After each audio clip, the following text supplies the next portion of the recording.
Hey everyone, thank you so much for joining me today. My name is Laura Train Mama. Today we are having a look at the second story contained within the vintage Small Railway Engines book.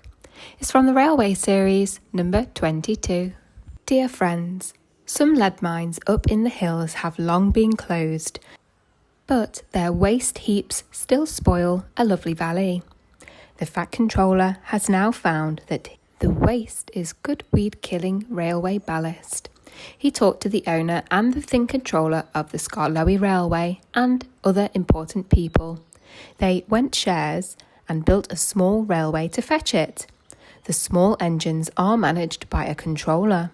They call him the small controller, but that is only in fun. He is bigger than either of the others. The author. Tit for tat. The engines were being cleaned and polished for the day. Bert, who was going out first, had a tall chimney in his funnel to draw up his fire. "We've got visitors today," said his driver. Rex yawned. "We have 'em every day," grunted Mike. "But these are special," said the driver. "One takes moving pictures and the other writes books, so mind you all behave." "I don't want to be a moving picture in a book," protested Bert. "I want to stay as I am." They all tried to explain, but Bert was still muddled when he went to take his train. The visitors were clergymen, one fat, the other thin. They arrived in a little car. Both had cameras. They shook hands with Bert's driver. "The small controller," he told them, "says you can ride with me in Bert's tender, if you like."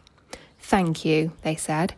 "May we come later, please? Just now the sun is shining so nicely that we want to take photographs." Then they asked Bert his name and told him how smart he looked. These visitors, he thought, do at least know how to speak to engines. He puffed away, feeling happier. Wherever the line came near the road, level crossings, bridges, stations, there the two clergymen were, squinting into their cameras. Bert found this rather upsetting. "They might wave at an engine," he complained. "They can't wave and get good pictures," said his driver. But Bert didn't understand. He thought they were being unfriendly. Boop, boop. The little car shot past them once more, but Bert made no reply. "They'll be at the lane next." The lane is a side road. It runs for a short distance alongside the railway. There is no fence. It had rained hard in the night. There were puddles in the lane. The thin clergyman sat in the car. The fat one waited with his camera. He took his pictures, jumped in, and off they went, racing the train to the lane's end. Unluckily, just as they passed Bert, they went through a puddle. Shloosh! Muddy water splashed over Bert's boiler. "Ouch!" said Bert. But the clergyman didn't know. They were ahead and out of the car. Smiling, they waited for Bert to catch up. Bert wasn't smiling. "They did it on purpose," he snorted crossly.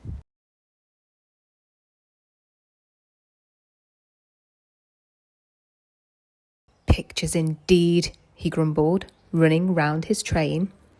"I'm a nice picture covered in mud." He sizzled crossly when the fat clergyman sat in his tender for the journey back.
That brings us to the end of story number 2 contained within the Vintage Small Railway Engines book.